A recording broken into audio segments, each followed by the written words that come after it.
priority to increase wages and ensure no one who makes minimum wage is living below the poverty line. The business leaders shared the experiences of their own workforces and discussed the challenges their employees and customer base face to overcome the economic crisis caused by the pandemic. The group agreed to work together moving forward to help grow the economy, particularly around infrastructure investment, and help make life better for working families across the country. Another scheduling update for all of you. This Friday, President Biden will continue his engagement around the American Rescue Plan by meeting with a bipartisan group of mayors and governors here at the White House to discuss the vital need to get more support to their communities and to those on the front lines of this fight. He has proposed $350 billion in support for state and local government. That means keeping cops, firefighters, public health workers, teachers, and other public servants on the job in the fight against the virus. And that means getting help to cities, counties, and states to get vaccines and arms faster, something many governors and mayors have spoken about. Mayors in particular are on the front lines of this, and we've seen widespread bipartisan support from them. We're hoping to even bring some of them to the briefing room here to talk with all of you on Friday. Just a couple of other updates. Today, our COVID response team gave an update on its progress and sweeping action in addressing the health crisis facing our nation. They announced the launch of 5 new community vaccination centers across Texas and New York State. In Texas, states in Arlington, Dallas, and Houston will collectively be able to administer more than 10,000 shots a day in some of the hardest hit areas in the state. Teams from the federal government are being deployed immediately to help get those sites running, and are expected to start the week of February 22nd, so before the end of the month. In New York, sites in Brooklyn and Queens will open the same week and will together have a capacity for 6,000 shots a day.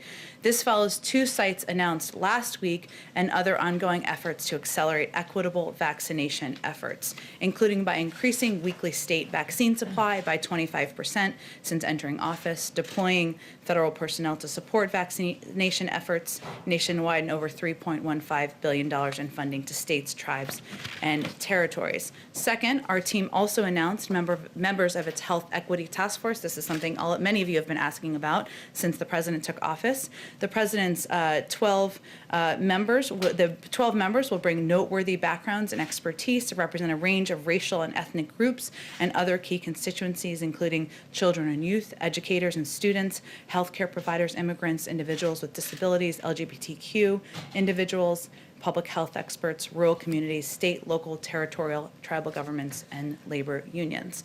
This board is charged with issuing a range of recommendations to help inform the COVID-19 response and recovery, including equitable allocation of resources, and of course it will be chaired by Dr. Marcela Nunez-Smith.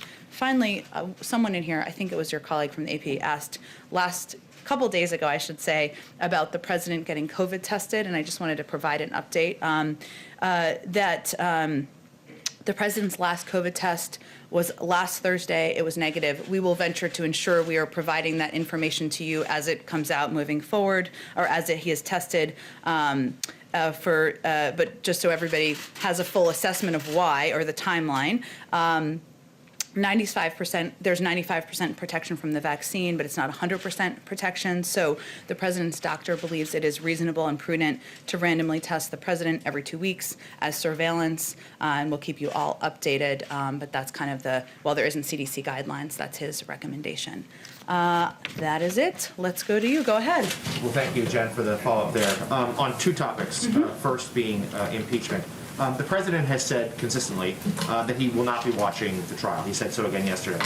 But yesterday, the House impeachment managers unveiled videos of the Capitol riot that clearly was very moving to a lot of people. It resonated to a lot of people, including those in that chamber. Is the president really not going to participate at all in this historic experience, this national moment? Does he have nothing he wants to add to those who may have been impacted by what they saw yesterday as part of this trial? Well, it may seem like some time ago, but the president has spoken repeatedly to the events of January 6th. On January 6th, he called the insurrection at the Capitol an unprecedented assault on our democracy, bordering on sedition. He said it was unlike anything we've seen in modern times. Again, when the House voted on January 13th, following that vote, he called the events of January 6th an armed insurrection against the United States of America that was carried out by political extremists and domestic terrorists who were incited to this violence by President Trump. He has certainly not been silent, and he won't be silent on, of course, his concerns about hate rhetoric and speech and the impact that has in society. And he hasn't been silent on the actions of the former president. On another matter, the CDC today announced that they find that they have a study that showed that 2 masks are significantly better than 1 in slowing the spread of coronavirus. Will the White House champion the position that Americans should be wearing 2 masks, and is that a behavior that will be modeled perhaps by White House staff? Well, I've learned a lot about this myself, the issue of studies versus recommendations or specific guidelines, I should say. So this was a study which was a reflection of the importance of well-fitting masks, something that many of our health and medical experts have talked about. It doesn't actually issue definitive guidance on 1 mask versus 2 masks. Obviously, if that's something they were to issue as official guidance, we listen to our health and medical experts. But the study does show that if a person has a loose-fitting mask, that they should consider options to improve that fit. And this includes nose wire, knotting the earlobes on your mask, wearing a cloth mask over a medical procedure or disposable mask, something we do here quite a bit. So the bottom line of that study is actually to improve the fit of the mask, and a second mask is one of several options to be able to do that. And then just to follow up, and then I'll hand off. In terms of, is there a plan underway for the White House administration to send out masks to Americans, to mail them to addresses, so Americans will have their own high-quality mask when there's often confusion as to what kind should be worn, what offers more protection? Sure. Well, one, the president uses every opportunity he has, as he did at the Super Bowl, not that he was there, but in the PSA, to make clear to the American people the safety of wearing masks, the impact of wearing masks. He said that it would save 50,000 lives, more than 50,000 lives, if Americans wore them for 100 days. There are a range of options under consideration on to how to ensure that people who need masks the most, people who need this type of protection the most, receive it, but no final decision has been made.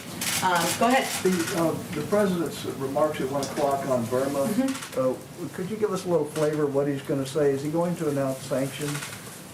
I've been here long. We're having such fun together. I don't think you want me to get fired on week 3 of my time here as the press secretary. He will have more to say about actions being taken by the United States in response to the coup in Burma. Just to follow up, he's called for the military coup leaders to stand down. Is there any indication that they are doing that yet? I don't have a specific update on the actions of the military leaders. Obviously, this is an issue that we are following closely from here, from the State Department, from our entire national security team. As we've noted in here previously, but it's worth repeating, we are also in consultation and close coordination with our partners and allies, and steps that can be taken, pressure that can be made. There's been a statement from the UN Security Council, which is a significant act, as you well know. So I don't have an update on the actions on the ground, but clearly this is on the president's mind, this issue, and it's essential that we lead here from the United States. Just a second topic. Has the president abandoned a plan to force the sale of TikTok's American operations to a group that would include Oracle and Walmart? I know there was some reporting on it this morning. I think that you're referencing, I believe, Wall Street Journal.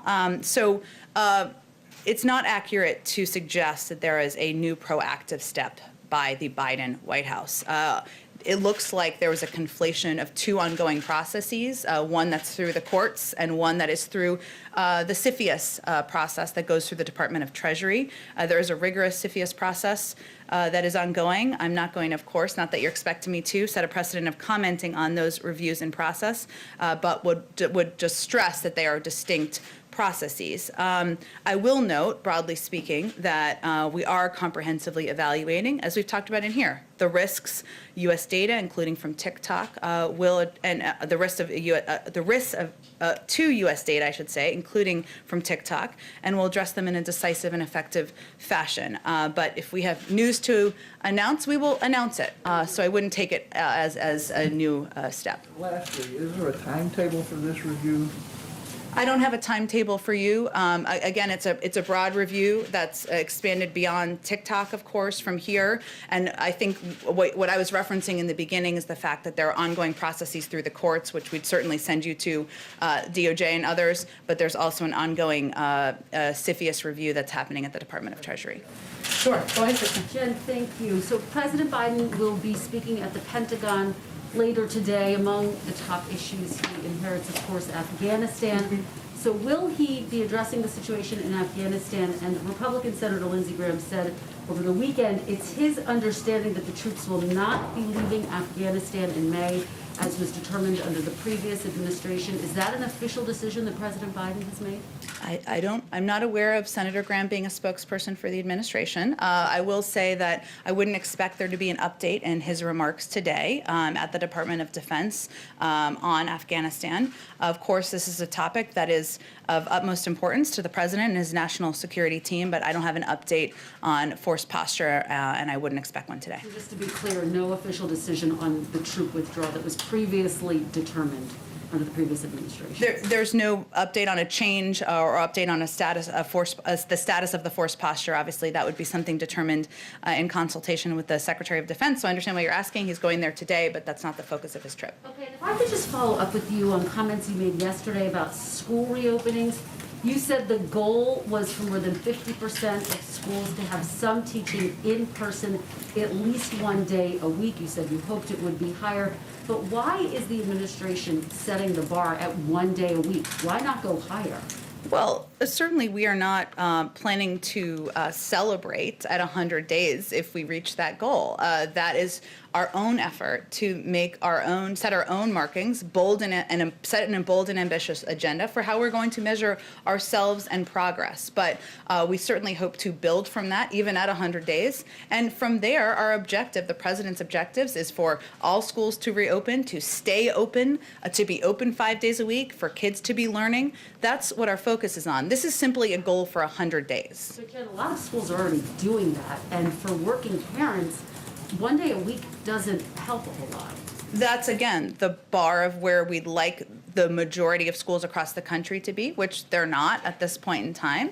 And we want to build from there. And it really depends. It differs from school district to school district. Part of the reason that there is funding in the American Rescue Plan is to ensure that school districts that don't have the funding they need to ensure they are equipped to reopen, to meet that bar and exceed it, are able to do exactly that. Go ahead. Thanks, Jen. I want to pick up on Jonathan's comment on the president, or question on the president not engaging on impeachment. Indulge me. Sure, always happy to. How should the American public interpret the president's silence on this? Is he not invested in the outcome of this trial, or is he? The American public should read it as his commitment to delivering on exactly what they elected him to do, which is not to be a commentator on the daily developments of an impeachment trial, but to push forward an American Rescue Plan that will put people that will ensure people are back to work, get the assistance they need, get shots in arms, reopen schools. That's what they asked him to do, and that's what he's focused on doing every day. Might he address it when it's wrapped? Well, he did put out a statement at the conclusion of the House trial, so I'd certainly keep that option open. And he was obviously asked a question, as you referenced yesterday, about it, and reiterated that where his focus is. And I expect that will be his focus for the coming days. And then one housekeeping thing. House Minority Leader Kevin McCarthy is indicating that he hasn't heard directly from President Biden, and that he reached out on January 8th and has yet to hear back from the president directly. Why is President Biden not engaging with I won't the tell top you called him Republican- President Trump. Why is he not engaging with Kevin McCarthy directly? Well, I can assure you that senior members of our team are in close consultation and in touch with senior members of Congressman Leader McCarthy's team. I don't have any additional calls to read out for you other than to repeat or reiterate that the president is open to and committed to speaking with a range of Democrats and Republicans, as is evidenced by the people he's brought here to the White House. And he picks up the phone on a daily basis and calls people, but I don't have any calls to Leader McCarthy to read out for you today. Go ahead. Two topics. First of all, what does President Biden think about the Dallas Mavericks owner, Mark Cuban, deciding to indefinitely stop playing the national anthem before his National Basketball Association games? Well, I haven't spoken with the president about the decision by Mark Cuban on the Dallas Mavericks, I should say the national anthem, but I know he's incredibly proud to be an American and has great respect for the anthem and all that it represents, especially for our men and women serving in uniform around the world. He'd also say that, of course, that part of pride in our country means recognizing moments where we as a country haven't lived up to our highest ideals, which is often and at times what people are speaking to when they take action at sporting events. And it means respecting the right of people granted to them in the Constitution to peacefully protest. That's why he ran for president in the first place, and that's what he's focused on doing every day. And then on schools, when President Biden talked for the last couple months, particularly during the transition, about reopening schools within the first 100 days, why didn't he ever mention the small print that that was just going to be for 1 day a week as the goal? Well, again, the president set a goal of reopening the majority of schools within 100 days. And when you asked what that meant, I answered the question. So that is not the ceiling. That is the bar we're trying to leap over and exceed. And as I said in response to Kristen's question, the president wants to not just open schools. He wants them to stay reopened. He wants kids to be back in school learning 5 days a week. He wants everybody, parents to feel safe, teachers to feel safe. That's why he asked his Department of Education and the CDC to work together on guidelines. That's why he's put proposed funding in the American Rescue Plan, because he knows that's not going to happen on its own. It's going to need some assistance to make it reality. Is there a thought that this goal, though, that you guys are setting for the first 100 days is more of a dry run for next year? Because 100 days from January 20th, April 30th, that's when a lot of schools are getting ready to close for the year anyway. Well, it just happens that January 20th is when every president is inaugurated, so we can't change that. And 100 days we felt was a period of time, a measurable period of time where we could set a goal, measure ourselves against, hopefully leap way past that goal. That's always our objective, and then build from there. And you're right, schools won't be in session for the summer, but this is a pandemic. We're working to get under control, making progress every month, and we're certainly hopeful that things will be, more kids will be back in school 5 days a week as quickly as it can safely happen. And then just one more for one of our colleagues who could not be here because of social distancing guidelines. What do you say to teachers who are nervous about going back into the classroom without being fully vaccinated? Well, we say to teachers, we want you to be able to go back to school and go back to school safely. And, the president is married to a teacher, Dr. Biden. He's known many thousands of teachers throughout his career. He listens to them. We all engage with a range of groups about their concerns, about what their objectives are. Most teachers will tell you they want to be in the classroom. And they want to be there with their students, especially of younger kids, and do that in-person learning. They want that too. They want to do it safely. We're waiting for the CDC guidelines. Those will be the first guidelines that will be coming from the federal level that will outline recommendations based on health and medical experts. We're waiting for those. We're hopeful that those will give a sense to school districts across the country on the steps that they can take to increase the safety in their schools. It will be up to school districts, but that's really the next step here. We want schools to open, but we want them to open safely, and we want teachers and parents to all feel that. Go ahead, Mike. Thanks, Jen. If I could talk to you a little bit about the sales campaign that you've talked about to pass the COVID relief package and the COVID vaccination effort. If you compare to the Obama administration when he was trying to sell the healthcare, Obamacare, Affordable Care Act, the president went around the country, held very long, very involved town hall meetings. There's obviously COVID restrictions, but the President Biden seems willing to travel now. He will be going on his second trip on Air Force One next week. And so, why aren't you guys using that opportunity to at least, get out to the American people and sell the plan a little bit more aggressively? And he seems to be just staying here. And then second, on the vaccination, in a sort of related way, once the website was fully up for Obamacare, there was a massive multimedia campaign, TV ads. You worked with partners to sort of get out there into like underserved communities to get people to sign up. Where is the similar effort to get people vaccinated? There will be a similar effort. When will that start?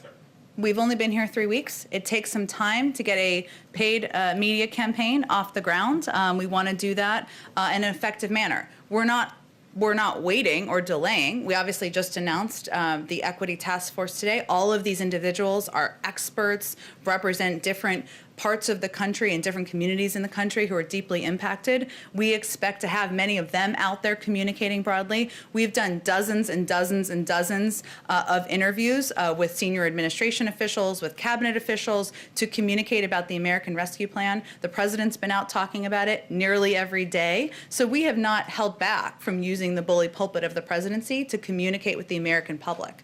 He will be out next week, as you mentioned, and I expect he will be out more in the weeks ahead to communicate effectively and directly with the American public.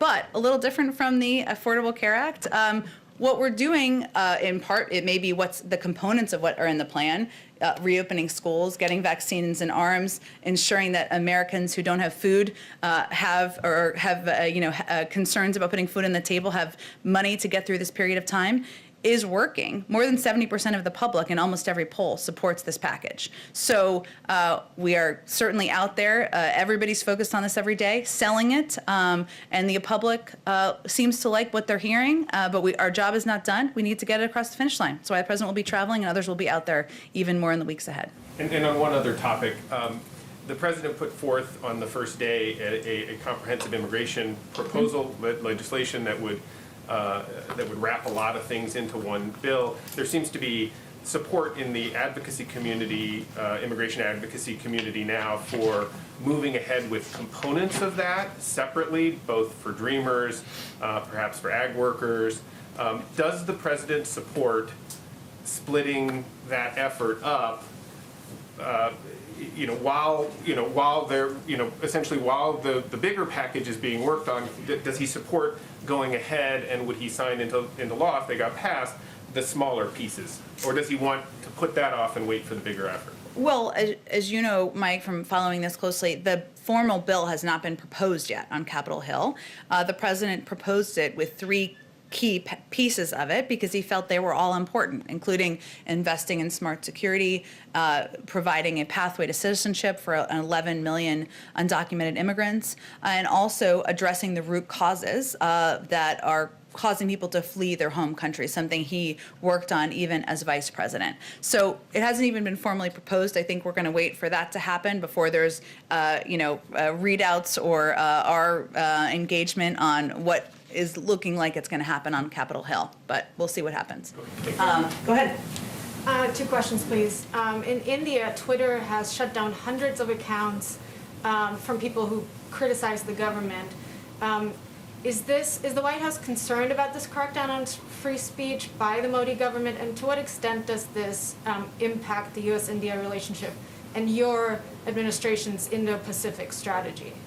I know that my colleagues at the State Department have spoken to this more extensively, and I would certainly point you to them. Of course, we always have concerns about crackdowns on freedom of speech, freedom of expression happening around the world, and when it doesn't allow people to communicate and peacefully protest. But I would point you to the State Department for more specifics. And then the second question is on this chip shortage that has now moved beyond just automakers. A lot of automakers have shut down production.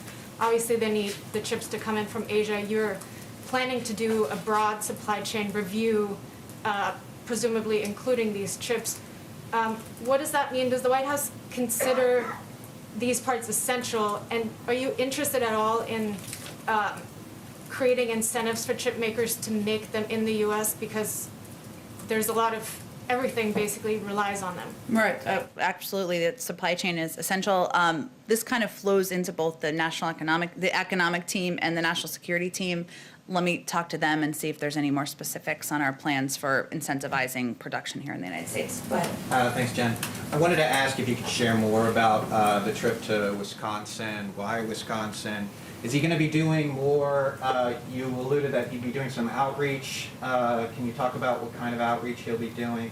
is, I assume, is on the rescue plan, but if you could, will he be meeting with first responders, people in the communities? Can you talk about that a little bit? Sure, and the specifics are still coming together, but I'll tell you what's knowable at this point in time. The president is going to Wisconsin. Obviously, it's a state where many people have been impacted by COVID, and many people have been impacted by the economic downturn. And he always enjoys traveling and engaging directly with people. So while he's there, he'll do a town hall, and that's an opportunity to hear directly from people about how the dual crises are impacting them.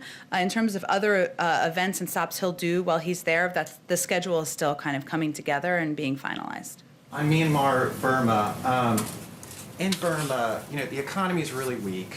It's shrinking. There's COVID. I mean, the question I have is would sanctions beyond sanctioning the generals really help in any way?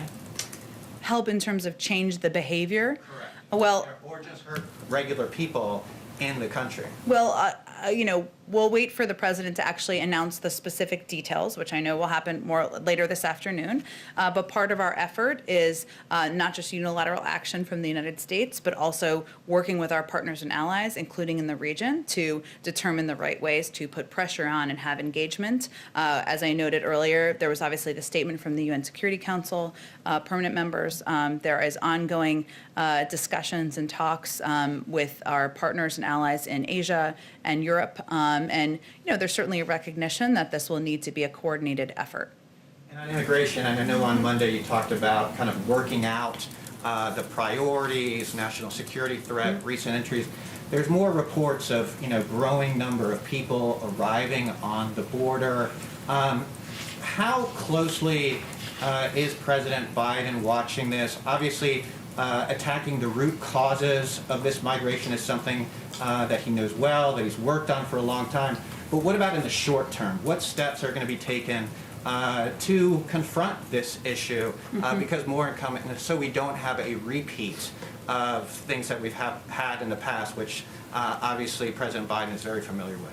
Sure, he's certainly following it closely, but obviously defers to the leadership and the guidance of his Secretary of Homeland Security, Ali Mayorkas, who has now confirmed, been in office in his role for just over a week now. Obviously comes to that job with a great deal of experience working on these issues, including during challenging times. But since you gave me the opportunity, I mean, one of the things we are certainly doing is communicating that due to the pandemic and the fact that we have not had the time as an administration to put in place a humane, comprehensive process for processing individuals who are coming to the border, now is not the time to come. And the vast majority of people will be turned away. Asylum processes at the border will not occur immediately, will take time to implement. And as DHS and CBP have said, when long-term, this is, there have been incredibly narrow and limited circumstances where individuals have been have come in to the country awaiting for their hearing, but the vast majority have been turned away. And so this is not the time to come. And, this is obviously an emotional issue for many of us who've worked on this in the past, for the president himself. But we need time to put in place and partners to put in place a comprehensive process and system that will allow for processing at the border of asylum seekers, but also, providing a pathway to citizenship for immigrants who are in the United States. Go ahead. Thank you, Jen. Jim Murrin, who's the head of the Nevada COVID Task Force, has proposed making Nevada have an elite level of health and safety measures. And he said that by fall, he thinks there'll be enough shots in arms, that there'll be fans in seats of a variety of venues, sporting venues, concerts, stuff like that. Do you think that that is possible, and is that a priority for the administration? Well, I think the president said during his Super Bowl interview that he certainly hoped that next year at this time, we would all be watching the Super Bowl at parties and the stands would be full.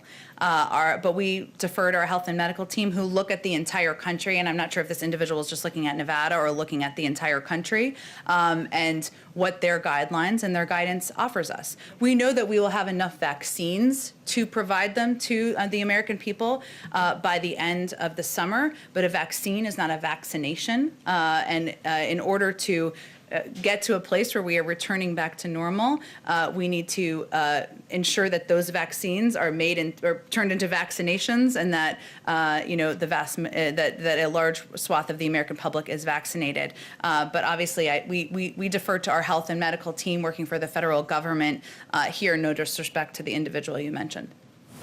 Go ahead. Yeah, does the White House have a position on the prosecutors opening up cases in Georgia on efforts to subvert the 2020 election? I have not followed this closely. I would likely send you to the Department of Justice for any comment on it. And on the HHS secretary designate, there are plans on the part of Republicans to paint him as taking actions and supporting actions in California that have been punitive to people there, that the state has been overly aggressive. What is your position on that with as far as it goes with Becerra? Tell me a little bit more about your question. What is your response to the idea that he has stepped in and taken actions in California that have been overly aggressive, and that he should bear some blame for the problems that the state is having with COVID? Well, first, I would say that the president nominated Attorney General Becerra because he felt he was exactly the right person to lead the Department of Health and Human Services at this time, and that his work on a range of issues, including in working to pass the Affordable Care Act, including his defense of the Affordable Care Act on a number of cases in California, were certainly part of that decision. And frankly, it is disappointing that Congress, the Senate, is delaying any further in confirming his nomination at a time when thousands of people are dying every day of a pandemic, and people need leadership at the top of an agency that has an important role to play. Go ahead. Thanks, Jen. I want to ask you questions on two fronts here. First off, it's been over a month since the January 6th Capitol attack, and we have not received any kind of public briefing from the Capitol Police. A lot of people have raised concerns about that. Does President Biden want to see that kind of briefing? And also, on a similar note, what does he think about efforts from, such as Congressman Jamal Bowman's, to establish a congressional investigation or commission into the Capitol attack? We certainly leave the determination about whether there's a congressional investigation up to members of Congress. I've seen that proposal. Obviously, there are others who would need to support that to move it forward, and I know a number do. In terms of the timeline of a briefing from the Capitol Police, I would again refer to them on the timeline. We, of course, here in the federal government, there's an ongoing investigation, as you know, out of the Department of Justice, and I defer to them for any reports or updates from their end. A second question. Obviously the president is going to be addressing the coup in Myanmar today. He's, I'm assuming, speaking out against it and taking action there. You and Secretary of State Blinken have talked about how the January 6th attack, makes it, I think the Secretary of State said, a greater challenge. You said it will take some time for America to gain its status as a beacon of leadership again. As we address this, how important is it to have accountability for the Capitol attack, including potentially impeachment, as we want to, spread democracy abroad? Well, I think what Secretary Blinken and I were both referring to is the fact that in order to project to other countries around the world that there should be a protection of democracy, that there should be freedom of speech, that there should be freedom of expression, we have to conduct ourselves in that manner from here. And the pieces we have control over are what the President of the United States does, what the Secretary of State does, and how we all conduct ourselves from this administration. He has spoken, as I started the briefing talking about, to his views on the horrific events of January 6th and the fact that it was an attack on our democracy here. He made those statements because that's how he felt, and also it's important to make that clear to the public and to the world. But in terms of what steps will be taken from here, we leave that to the Senate. Obviously, we're calling what happened in Myanmar a coup. Do you think that's an accurate description for what happened on January 6th? I'm not going to give any new definitions. There's obviously a process that's ongoing. I'm sure you'll all be watching today as the Senate proceeds with the hearings. I appreciate your creativity, though. Go ahead, in the back. The Iranian-backed Houthi rebels attacked Saudi Arabia today in Abha. The coalition called it a war crime. Does this undermine the president's effort to end the war in Yemen? And are you putting too much faith in the Houthi rebels' intention to get into the negotiation? Well, thank you, Nadia. Let me first say that we condemn the Houthi attack today at the Aba International Airport in Saudi Arabia, a civilian airport. The attack coincides with Special Envoy Lender King's first trip to the region and his efforts to bring a lasting peace to Yemen that will ease the suffering of the Yemeni people. The Houthis, meanwhile, continually demonstrate a desire to prolong the war by attacking Saudi Arabia, including attacks on citizens. And we will continue our diplomatic outreach and engage with various stakeholders, including members of Congress, humanitarian aid organizations, the UN Special Envoy, and others to bring a negotiated settlement to end the war. As President Biden has said, we are stepping up our diplomacy to end the war, as I he said last week at the State Department, and the main focus of our efforts will continue to be on diplomacy to end the war via the UN-led process, to impose a ceasefire, open humanitarian channels, and restore long dormant peace talks. We believe that remains the best path forward. Thank you. I have a quick question on Iran. Some reports indicating that you're considering baby steps to get back into the negotiation. Is this on the table? Is this something that the administration is considering at the time? Did you say baby steps? I'm sorry, the masks make it hard to hear. The president's focus is on reiterating what he did last weekend, which is that in order to move forward, Iran needs to comply with the outlines of the JCPOA and the agreement that was formed just a few years ago. In terms of any additional steps under consideration, I don't have any update on that. Go ahead. Thanks, Jen. I wanted to ask you about the budget, which I know it's a little early to be thinking about, but It's never too early to talk about the budget. Skinny budget, all sorts of budgets. can you lay out a timeline for us of when to expect to see the president's first budget? And my second question is does the president plan to cut his proposal or cut defense spending or propose to cut defense spending?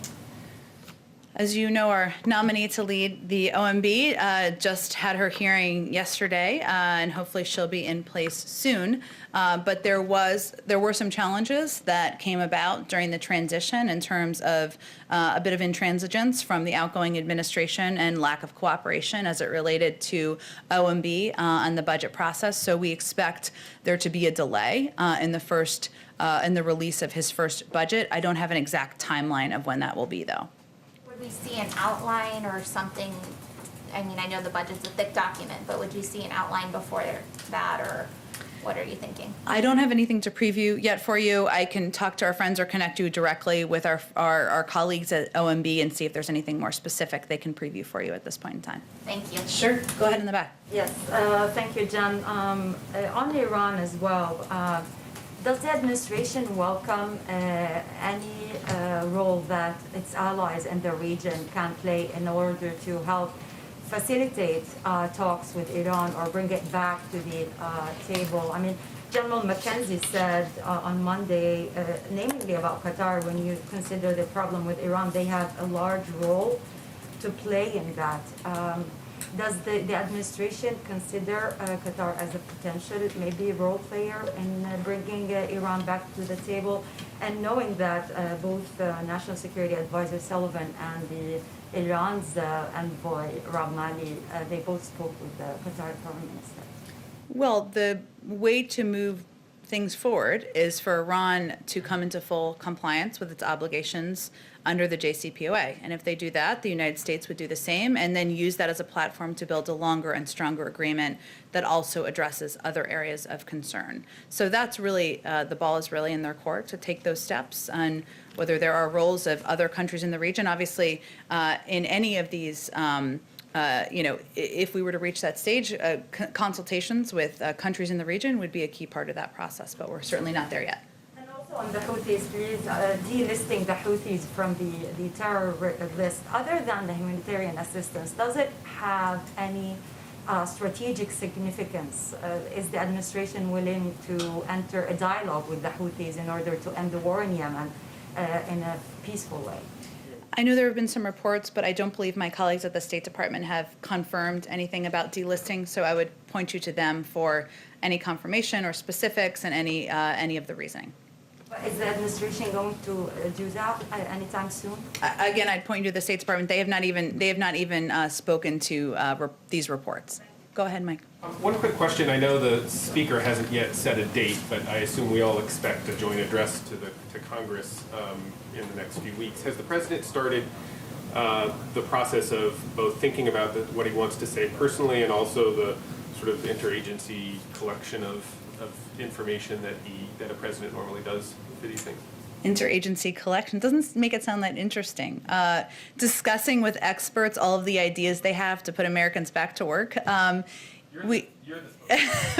We have, I don't have any update on a date. Obviously, there are, the impact of COVID includes the fact that it is challenging to envision how you'd have 500 people in attendance at a joint session. But obviously, Is a remote speech possible? there are a range of. Table? There are a range of options under discussion. We're engaged that I don't have any updates for what it will look like or when it would be. But I can say that the president is eager to lay out more specifics of his Build Back Better agenda, and he is in ongoing discussions with a range of stakeholders in Congress and the administration outside about what that's going to look like. And he mentioned that when he gave his not joint session speech. Sorry, he wasn't in office yet, but when he gave his primetime address a couple of weeks ago, that would kind of be the next step. So he is, always discussing with experts and policy experts what that would look like, but I don't have anything on the timeline or what the format would look like. Does he want the American Recovery Plan to be passed before he delivers that speech? He wants the American Rescue Plan to be the ARP, you can call it, sometimes it's easier, to be passed as quickly as possible. He certainly, as having served in the Senate for 36 years, he knows that there's a process that needs to take place. As you know, it's working its way through the committees in the House, then it will go to the Senate. That takes a little bit of time just by the nature of the important work that happens. He is pleased with the progress and the urgency he sees from the House and Senate, but in terms of a specific date for his next speech or next proposal, I just don't have anything to preview for you. Thank you, Jen. Thank you, everyone. It's going to be